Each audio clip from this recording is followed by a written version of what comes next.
15장의 말씀입니다. 욥기 15장의 말씀, 오늘도 오디오 성경으로 다 함께 읽도록 하겠습니다. 욥기 15장의 말씀입니다. 5장. 대만 사람 엘리바스가 대답하여 이르되, 지혜로운 자가 어찌 헛된 지식으로 대답하겠느냐? 어찌 통풍을 그의 복부에 채우겠느냐? 어찌 도움이 되지 아니하는 이야기 무익한 말로 변론하겠느냐? 참으로 내가 하나님 경외하는 일을 그만두어 하나님 앞에 묵도하기를 그치게 하는구나. 내 죄악이 내 입을 가르치나니 내가 간사한 자의 혀를 좋아하는구나. 너를 정죄한 것은 내가 아니요 내 입이라. 내 입술이 내게 불리하게 증언하느니라. 내가 제일 먼저 난 사람이냐? 산들이 있기 전에 내가 출생하였느냐? 하나님의 오묘하심을 내가 들었느냐? 지혜를 홀로 가졌느냐? 내가 아는 것을 우리가 알지 못하는 것이 무엇이냐? 내가 깨달은 것을 우리가 소유하지 못한 것이 무엇이냐? 우리 중에는 머리가 흰 사람도 있고 연로한 사람도 있고 네 아버지보다 나이가 많은 사람도 있느니라. 하나님의 위로와 은밀하게 하시는 말씀이 내게 작은 것이냐? 어찌하여 내 마음에 불만스러워하며 내 눈을 번뜩거리며 내 영에 하나님께 분노를 터뜨리며 네 입을 놀리느냐? 사람이 어찌 깨끗하겠느냐? 여인에게서 난 자가 어찌 의롭겠느냐? 하나님은 거룩한 자들을 믿지 아니하시나니 하늘이라도 그가 보시기에 부정하거든 하물며 악을 저지르기를 물마심같이 하는 가증하고 부패한 사람을 용납하시겠느냐? 내가 네게 보이리니 내게서 들으라. 내가 본 것을 설명하리라. 이는 곧 지혜로운 자들이 전하여 준 것이니 그들의 조상에게서 숨기지 아니하였느니라. 이 땅은 그들에게만 주셨으므로 외인은 그들 중에 왕래하지 못하였느니라. 그 말에 이르기를 악인은 그의 일평생에 고통을 당하며 포악자의 횟수는 정해졌으므로 그의 귀에는 무서운 소리가 들리고 그가 평안할 때 멸망시키는 자가 그에게 이르리니 그가 어두운 데서 나오기를 바라지 못하고 칼날이 숨어서 기다리느니라. 그는 헤매며 음식을 구하여 이르기를 어디 있느냐 하며 흑암의 날이 가까운 줄을 스스로 아느니라. 환난과 역경이 그를 두렵게 하며 싸움을 준비한 왕처럼 그를 쳐서 이기리라. 이는 그의 손을 들어 하나님을 대적하며 교만하여 전능자에게 힘을 과시하였음이니라. 그는 목을 세우고 방패를 들고 하나님께 달려드니 그의 얼굴에는 살이 찌고 허리에는 기름이 엉기었고 그는 황폐한 성읍 사람이 살지 아니하는 집 돌무더기가 될 곳에 거주하였음이니라. 그는 부유하지 못하고 재산이 보존되지 못하고 그의 소유가 땅에서 증식되지 못할 것이라. 어두운 곳을 떠나지 못하리니 불꽃이 그의 가지를 말릴 것이라. 하나님의 입김으로 그가 불려가리라. 그가 스스로 속아 허무한 것을 믿지 아니할 것은 허무한 것이 그의 보응이 될 것임이라. 그의 날이 이르기 전에 그 일이 이루어질 것인지 그의 가지가 푸르지 못하리니 포도 열매가 있기 전에 떨어짐 같고 감람꽃이 곧 떨어짐 같으리라. 경건하지 못한 무리는 자식을 낳지 못할 것이며 뇌물을 받는 자의 장막은 불탈 것이라. 그들은 재난을 잉태하고 죄악을 낳으며 그들의 뱃속에 속임을 준비하느니라. 아멘. 오늘 우리에게 주신 하나님의 말씀입니다. 오늘 이 아침도 하나님의 말씀을 사모하여 함께 나오신 우리 사랑하는 성도님들을 주님의 이름으로 축복합니다. 또한 이곳에 오늘 우리에게 주시는 하나님의 은혜가 가득하길 소망하고 온라인으로 예배를 참여하시는 모든 성도님들에게 이곳에서 임하신 그 은혜가 동일하게 임하는 역사가 있기를 간절히 소망합니다. 오늘 말씀의 제목은 하나님 말씀에 귀 기울이는 자라고 한번 정해보았습니다. 우리가 방금 들었던 드라마 성경 함께 읽었던 그 욥기 15장 말씀은요, 이제 15장부터는 욥기의 친구들인 엘리바스와 빌닷과 소발의 두 번째 발언에 대한 이야기들을 다루고 있습니다. 1장부터 14장까지는요, 지금까지 욥은 세 친구의 충고 아닌 충고, 위로 아닌 위로를 들으면서 계속 또 서신껏 자신의 이야기를 합니다. 1장에서 14장은 고난을 인과응보의 원리로 보는 주제였다면 2차의 발언에서는 악인의 궁극적인 운명이 주가 되고 있습니다. 친구들은 욥에 대해 아예 악인으로 단정하여 비난하기 시작하고 있어요. 그들의 표현은 더욱 험악해지기 시작하면서 욥은 더욱 절망적인 상황을 경험하게 됩니다. 본문에 나오는 엘리바스의 논리는 4장과 5장의 첫 번째 발언과 별반 차이는 없습니다. 그 당시 두루 통용되었던 도덕적인 인과율을 욥에게 굉장히 줄기차게 계속 적용시키고 있습니다. 의롭고 선하신 하나님이 통치하시는 이 세상은 도덕과 질서가 자리를 잘 잡고 있기에 반드시 심은 대로 거둔다라는 것을 이야기합니다. 선한 사람은 상을 받고 악한 사람을 벌을 받을 수밖에 없다라는 논리를 펼치고 있습니다. 엘리바스는 이런 원칙이 한치의 오차도 없이 이 세상에 딱 들어맞아 작동하고 있다고 확신하기에 이 욥의 결백에 대한 답변을 그는 용납할 수 없었다라는 것입니다. 욥의 살 길은요, 반드시 자신의 죄악을 하나님께 이실직고하고 하나님께 용서를 빌어야만 된다라고 엘리바스는 말합니다. 이렇게 엘리바스는요, 욥이 당하고 있는 이 현재의 고난, 이 고난이 과거의 죄악을 지었기 때문에 받는 고난이라고 단정적인 논리를 전개해 나가고 있습니다. 그러나 엘리바스의 맹점은 바로 여기 있습니다. 죄 없는 사람도 고난당할 수 있다는 하나님의 자유를 인정하지 않는 것입니다. 과거로부터 전수받았던 이 인과응보의 신학적 논리, 죄 없는 사람도 고난받을 수 있고 죄 있는 사람도 번성할 수 있다는 너무나 엄연하고 경험적 현실을 그는 인정하지 않고 있다는 겁니다. 마태복음 5장에 보면 하나님이 그 해를 악인과 선인에게 비추시며 비를 의로운 자와 불의한 자에게 내려주심이라고 말씀하십니다. 엘리바스는요, 이 하나님의 말씀을 깊게 생각하지 않았던 것입니다.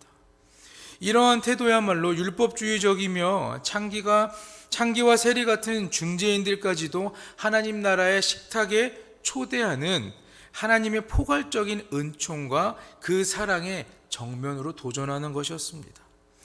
오늘 우리는 엘리바스의 이런 논리에서 아주 이러한 위험성을 발견할 수 있다는 것입니다. 욥은요, 신학 이론이 아니라 자신의 경험, 자신이 실제 체험했던 것들로 이야기를 합니다. 죄를 짓는 사람도 재앙을 만날 수 있다. 그런 경험과 사실을 친구들과 하나님께 힘써서 변증합니다. 그러나 온화한 자로 보였던 이 엘리바스가요, 이렇게 집요하게 자꾸 자신의 결백을 주장하는 욥을 용납할 수 없었어요. 무엇보다도 하나님께 따지는 욥을 향해서 불경건하다라고 공격합니다. 4절과 5절의 말씀을 보면 참으로 내 하나님 경외하는 일을 그만두어 하나님 앞에 묵도하기를 그치게 하는구나. 내 죄악이 내 입을 가르치나니 내가 간사한 자의 혀를 좋아하는구나. 욥이 하나님을 위협하여 경건성 그 자체를 손상시키고 있다라고 비난하는 겁니다.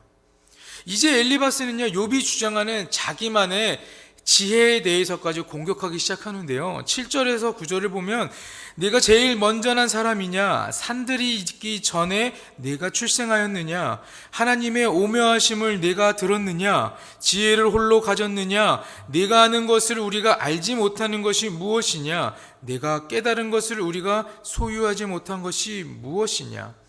방금 읽었던 이 7절과 9절의 말씀은요, 12장 2절에서 6절에 욥이 친구들이 마치 지혜가 본인들이 전세 내고 자기들의 것이었던 것처럼 자기들의 그런 지혜였다고만 생각하면서 이야기했던 그런 그들의 행동에 반박하는 내용과 아주 흡사하다는 것입니다. 그때는 욥이 친구들에게 향해 너희들만 아는 척하지 말라고 이야기했지만 지금은 반대로 엘리바스가 욥에게 지혜 있는 척하지 말라고 공격하는 날을 세우는 것입니다.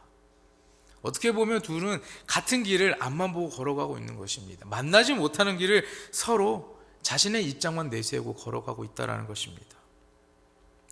10절을 보면 욥이 마치 이 세상에서 제일 먼저 난 사람처럼 구는데 자기들 가운데서는 욥보다 훨씬 나이가 많은 사람도 있다. 또한 욥의 아버지보다도 더 연장자가 있다는 것입니다. 일반적으로 보면 나이가 많은 사람들이 지혜가 많은 것은 사실이지만 항상 그런 것은 아니다라고 말할 수 있죠. 엘리바스는 이제 나이까지 들먹이면서 욥이 지혜 있는 척하는 것을 꾸짖고 있다는 것입니다. 엘리바스는 욥이 씻을 수 없는 죄인이라는 사실을 단언하고 있습니다. 14절과 16절에 보면 사람이 어찌 깨끗하겠느냐, 여인에게서 난 자가 어찌 의롭겠느냐, 하나님은 거룩한 자들을 믿지 아니하시나니 하늘이라도 그가 보시기에 부정하거든 하물며 악을 저지르기를 물마심같이 하고 가증하고 부패한 사람을 용납하시겠느냐. 엘리바스는 욥이 자신의 무죄성을 일관되게 주장하는 것을 듣고서는 천사들도 정결해지는 것이 어려운데 어떻게 인간이 깨끗해지는 것이 가능하냐, 불가능하다라고 말하는 것입니다. 이미 엘리바스는요 4장 17절에 사람이 하나님보다 의로울 수 없고 창조주보다 깨끗할 수 없다고 주장했는데 욥의 죄 있음을 물고 늘어지기 위해서 다시 한번 이 진리를 힘을 쓰고 강조하고 있다는 것입니다. 그러나 이러한 주장은요 욥에게 적용될 수 없었습니다. 왜냐하면 욥이 부인한 것은 자신의 태생적인 연약함이 아니기 때문입니다. 모든 인간이 보편적이고 타당하게 지니고 있는 원죄성에는 자신도 예외가 아님을 욥은 잘 알고 있었기 때문입니다. 문제는 자신의 의지로 짓는 윤리적 죄가 문제인 것인데 적어도 욥이 100% 확신하는 것은 자신이 의도적으로 지은 죄, 즉 자범죄에 비해서 그 형벌이 지나치게 가혹하고 불균형적이라는 사실입니다. 여기에서 또 한 번 엘리바스와 욥은요 그 두 사람의 대화에는 초점을 맞추지 못하고 어긋난 채 자신들의 이야기만 하게 됩니다. 여기서 엘리바스는요 계속해서 인과응보라는 전통신학을 더욱 예리하게 갈고 닦아서 욥을 죄인으로서 몰아가고 있어요. 25절과 26절에 이는 그의 손을 들어 하나님을 대적하며 교만하여 전능자에게 힘을 과시하였으므로 그는 목을 세우고 방패를 들고 하나님께 달려드니, 하나님을 대적하고 함부로 여기고 하나님을 우습게 여기는 사람, 하나님 앞에 목을 세우고 방패를 들고 달려드는 그런 사람, 거기에는 상응하는 벌을 받게 된다라는 것입니다. 이것은 엘리바스가 대대손손 현자로부터 전수받았던, 조상들에게서부터 전수받았던 그런 오류 없는 전통신학이고 진리라는 것입니다. 두말할 필요 없이 이와 같은 악인들 중에 누가 있다라고 이야기합니까? 욥이 있다라고 계속해서 이야기하는 것입니다. 욥도 그 악인들 안에 포함되어 있다라는 것이에요. 그렇다면 악인이 받은 고통의 결과는 무엇일까요? 20절과 24절, 27절과 35절에 자세하게 설명되어 있습니다. 평생 동안 분노 속에서 고통을 받으며 들리는 소식이라고는요 다 두려운 소식뿐입니다. 더 이상은요 앞날의 희망이 없다라고 보는 것이에요. 욥은 악인이기 때문에 악인이 받을 수밖에 없는 모든 고통을 다 받고 있다고 믿는 것입니다. 15장에서 엘리바스는 자신들의 공고를 무시하고 계속 하나님께 항변하고는 욥에 대해 몹시 분노하고 있어요. 그래서 그는 욥에게 이렇게 말합니다. 네가 아는 것을 우리가 알지 못하는 것이 무엇이냐? 네가 깨달은 것을 우리가 소유하지 못한 것이 무엇이냐? 오늘 본문 9절에 말하고 묻습니다. 욥과 친구들 사이에 이와 같은 격한 논쟁은 그들 각자가 가지고 있는 서로 다른 세계관에서부터 왔다는 것입니다. 친구들은 그들이 살고 있는 사회 전통에 따라 고통은 죄에 대한 하나님의 징계로 이해한 것입니다. 그리고 그것을 하나님의 말씀을 거역한 것으로 생각하고 있는 것입니다. 그렇기 때문에 계속 욥이 하나님 앞에 죄를 지었기 때문에 고난받았다. 욥이 과거에 죄를 지었기 때문에 죄를 범했기 때문에 너는 네가 살 길은 하나님 앞에 너의 죄를 죄 지은 것을 고백하고 용서를 구하는 길이다라고 말하는 것입니다. 이들과 마찬가지로 욥도 자신의 생각을 전혀 굽히지 않았다고 말씀드렸습니다. 세상 사람 중에 누가 하나님 앞에서 깨끗하다고 할 수 있겠느냐라고 물으면서 타락한 본성을 가진 인간은 모두 죄인이라는 사실을 말하고, 이처럼 보편적인 의미에서 자신과 그들 모두, 그 친구들 모두, 이 세상에 있는 모두가 차별이 없다는 것을 말합니다. 욥이 이렇게 말하는 것은요, 죄성을 지닌 사람들에 대하여 보편적인 의미로서 말할 때 자신이 죄인이라는 것을 인정할 수 있다는 것이고, 또한 이런 의미에서는 자신과 동일하게 친구들도 죄인이라는 것을 말하고 있는 것입니다. 즉 욥은요, 결코 자신이 받은 고통이 다른 사람들보다 특별한 죄를 지었기 때문에 받았던 그런 형벌, 당한 것이라고 생각하지 않았습니다. 따라서 욥이 자신에 대하여 이렇게 생각하고 있는 한 결코 친구들이 권면하고 충고하고 이야기하는 것들을 그는 받아들일 수 없다라는 것입니다. 이렇게 욥과 친구들 사이에서는 서로 다른 생각으로 인해서 전혀 일치하지 않는 대화가 계속해서 나눠집니다. 이것은 마치 단절된 것과 같습니다. 욥이 고난당하고 고통받았을 때 그를 위로하러 왔던 친구들과 그것을 그 말을 들으면서 전혀 이해하지 못하고 있고 서로 자기들이 하고 싶은 이야기만 하는 것, 마치 두꺼운 유리벽에 막혀서 서로 하고 싶은 얘기만 이야기하는 단절과 같다라는 것입니다. 오늘을 살고 있는 우리로 하여금 세상 속에서 살면서 언제나 세상에 홀로 존재하는 것처럼 우리가 그런 외로움을 느낄 때가 있을 것입니다. 욥은 그랬을 것이에요. 친구들이 자신을 위로하러 왔지만 전혀 자기의 이야기를 이해하지 못하고 그저 네가 잘못했으니까, 네가 하나님 앞에 죄를 지었기 때문에 지금 벌을 받는 것이라고 이야기하고 있기 때문에, 그러면서 욥은 어떻습니까? 또 자신의 의견을 굽히지 않아요. 계속 그냥 나는 아니야 계속 이야기합니다. 정말 자기들 이야기만 하고 있지 않습니까? 어떻게 보면 정말 외로운 싸움일 수도 있습니다.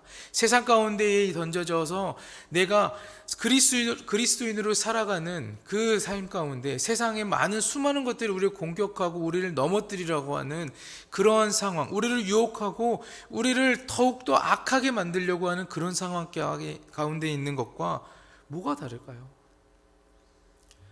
위로가 필요할 때에도 오히려 사람들로부터 거부당하는 느낌을 받으며 살 때 여러분은 어떠시겠습니까? 욥은 지금 그 어떤 것보다 따뜻한 말 한마디, 위로가 필요했을 것입니다. 그가 얘기하는 것을 이해해주고 같이 그래 그렇지라고 이야기하지, 정말 그런 작은 한마디가 필요했을 것입니다. 삶에서 느끼는 고통은 하나님의 특별한 은혜가 없으면 여러분 극복할 수 없습니다.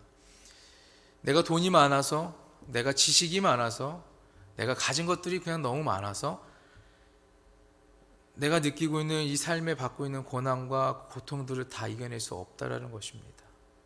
우리 그리스도인들은 세상의 물질적인 것이 아니라, 세상에서 찾는 것이 아니라 우리를 살리고 구원하시는 하나님께 그 해답을 찾아야 되는 것입니다. 따라서 타락의 역사가 시작된 이후부터 오늘에 이르기까지 인간은요, 단 한순간도 이러한 고통 속에서 자유로운 적이 없었다라는 것입니다. 욥과 같은 삶을 계속해서 살아가고 있는 것입니다. 그러나 우리가 이러한 삶에서 이러한 고통, 이러한 고난을 이겨내기 위해서는 무엇이 필요할까요? 말씀드렸듯이 하나님의 은혜가 필요한 것입니다. 그리고 우리가 살아가는 삶 가운데에서는 수많은 사람들과의 관계가 형성되어 있습니다. 그렇죠? 여러분들이 속해 있는 공동체가 너무나도 많고 여러분들의 주변에 함께 살아가는 지인들이 너무나도 많이 있습니다. 그런 관계 가운데서 발생하는 대부분의 고통스러운 문제들은요, 이런 단절과 같은 곳에서 온다는 것입니다. 내가 하고 싶은 이야기만 하고 내 생각만 계속 펼친다고, 그렇기 때문에 상대방들 걸 이해하지 못하고 상대방도 나의 것을 생각하지 못하기 때문에 계속해서 이런 관계에 문제가 일어나는 것입니다. 문제를 해결할 수 있는 유일한 길은요, 우리의 모든 생각과 주장을 버리고 하나님의 말씀에 귀를 기울이는 것입니다. 하나님은 언제나 우리에게 계속 말씀하고 계십니다. 지금 들리지 않지만 하나님께서는 여러분들의 삶 가운데에 여러분들이 필요한 것을, 여러분들이 구하고 여러분들이 찾는 것을, 기도하는 그 모든 것을, 구하는 것을 하나님께서는 응답하고 계시다는 것입니다. 그러나 내가 그것을 하나님께 구해놓고 하나님께서 나에게 말씀하시는데 그거는 듣지 않고 계속 내 하고 싶은 이야기만 하고 세상 가운데 빠져서 주님을 잠시 밀어두고 세상에 있는 것을 즐기고 있기 때문에 하나님은 나에게 말씀하시는데 그것이 나에게 전혀 들리지 않는 것입니다. 멀리서 말씀하시는 것도 아닐 거예요. 우리의 바로 옆에서, 여러분 옆에서 말씀하실 텐데 우리는 그것이 들리지 않는 것입니다. 이 또한 단절이지 않습니까? 단지 인간과 인간과의 사이의 단절이 아니라 우리가 계속해서 하나님께서 말씀하시는 그 음성을 듣지 못하는 것 또한 단절인 것입니다. 그 벽을 허물어야 되는 것입니다. 하나님과의 막힌 담을 허물고 하나님께서 말씀하시는 그 음성 우리는 들으려고 더욱더 노력해야 된다는 것입니다. 나 잘났다고 이야기하는 것이 아니라 나 잘났습니다, 내가 이만큼 벌었고요, 내가 이만큼 가졌어요 라고 하는 것이 아니라 하나님 나에게 말씀하시는 것을 내가 듣고 순종하겠습니다. 말씀하시는 것에 우리는 더욱더 귀를 기울여야 된다는 것입니다. 정말 음성으로 우리에게 말씀하실 수도 있고요, 여러분 삶의 지인들을 통해서 하나님께 주시는 그 성경의 말씀을 통해서 또한 교회에서 목사님께서 전하시는 그런 은혜의 말씀을 통해서 여러분들에게도 그 응답이 간다라는 것입니다. 소극적으로는 자신의 생각을 절대화시키지 않고 적극적으로는요, 하나님의 뜻을 살피고 그분의 말씀에 우리가 귀를 기울이고 순종해 나가는 것을 말하는 것입니다. 그럴 때 우리의 삶의 모든 문제들은 하나님께서 부어주시는 그 은혜를 통하여 하나님의 크신 능력을 통하여서 우리는 그 문제들의 해결을 얻게 되는 것입니다. 물론 우리가 다 기도한다고 하나님께서 바로 지금 당장 모든 것을 다 이루어 주시는 것은 아니죠. 그러나 우리의 삶에 가장 필요한 그때를 우리가 아닌 하나님이 하시는 그때에 우리에게 말씀하시고 우리에게 보여주신다라는 것입니다. 이 욥기서를 보면은 우리가 고난을 이겨내고 고통을 이겨내는 것도 있지만 하나님의 말씀에 순종하는 것 또한 하나님께서 우리에게 보여주실 때 좋은 결과 축복의 삶을 보여주시기 위해서 이러한 고난을 주셨다라는 우리가 그것을 기다릴 수 있는 기다림의 마음도 우리에게 허락한다라는 것입니다. 여러분, 하나님께서 여러분들에게 말씀하시는 것이 있을 것입니다. 기다리시기 바랍니다. 정말 나에게 필요한 그때가 나는 알지 못하나 하나님은 알고 계시기에 우리에게 말씀하실 것입니다. 그때가 언제일지 모르겠지만 기다리시고 그 응답을 받고 그 응답에 따라 여러분들의 삶에 더욱더 풍요가 또한 은혜가 넘치는 삶이 되길 간절히 소망합니다. 우리가 하나님 뜻 안에서 모든 것을 함께 일치해 나가는 것이 중요할 것입니다. 하나님 뜻 안에서 갖게 되는 것, 그것이 하나가 되는 것, 하나님 나라의 백성으로서 살아가는 가장 중요한 것이지 않겠습니까? 강한 자들은 약한 자들을 섬길 수 있는 기회가 생길 수도 있습니다. 이렇게 하나 되면 또한 약한 자들은 쉼을 얻을 수도 있습니다. 이것은 무엇이냐면 이 엘리바스와 욥처럼 서로의 이야기만 앞세우면서 다투고 논쟁하는 것이 아니라 적대적인 관계가 되는 것이 아니라 함께 더불어 하나의 공동체, 사랑의 공동체를 이루어 가야 된다는 것입니다. 우리는 하나님의 자녀로 하나 되었고 하나님의 그 사랑으로 하나 되는 공동체에 속해 있지 않습니까? 그 공동체 가운데 우리는 더욱더 이 공동체가 하나님 말씀에 합당한 공동체가 하나님이 원하시는, 하나님이 기뻐하시는 공동체가 되기에 우리는 노력해야 될 것입니다. 욥과 친구들의 적대적인 관계는요, 그들의 귀가 하나님의 말씀에 집중하지 않았고 귀를 기울이지 않았기 때문에 온 결과입니다. 우리 사랑하는 성도님들은요, 하나님의 말씀에 언제나 귀를 기울이시는 성도님들이 되시기를 간절히 축복합니다. 여러분에게 말씀하시는 그 음성에 귀를 기울이시고 인도하심을 따라 살아가시는 사랑하는 온 성도 여러분이 되기를 간절히 축복합니다. 기도하겠습니다. 오늘 이 아침도 주님의 말씀을 듣기 위해 예배드리는 귀한 하나님의 백성들이 있습니다. 연약한 많은 우리가 의지하고 붙잡을 손은 오직 주님뿐임을 고백합니다. 이 고백이 거짓의 고백이 되지 않게 하시고 나의 구할 것만 구하는 것이 아니라 하나님의 음성에 귀를 기울이는 불꽃교회가 되기를 간절히 소망합니다. 오늘 이 아침도 마음과 정성을 담아 드리는 귀한 예물이 있습니다. 이삭 헌금으로 하나님 앞에 드리는 이 예물을 주님 기억하여 주시고 이 예물이 쓰이는 모든 곳에 그리스도의 향기가 가득할 수 있도록 주님 함께하여 주시옵소서. 귀한 성교의 마음을 기억하시고 드리는 손길 또한 기억하셔서 하나님 나라의 백성으로서의 삶을 온전히 살아가는 우리 모두가 되게 하나님 함께하여 주시옵소서. 이 모든 말씀 구원자 되신 예수 그리스도의 이름으로 기도합니다. 아멘.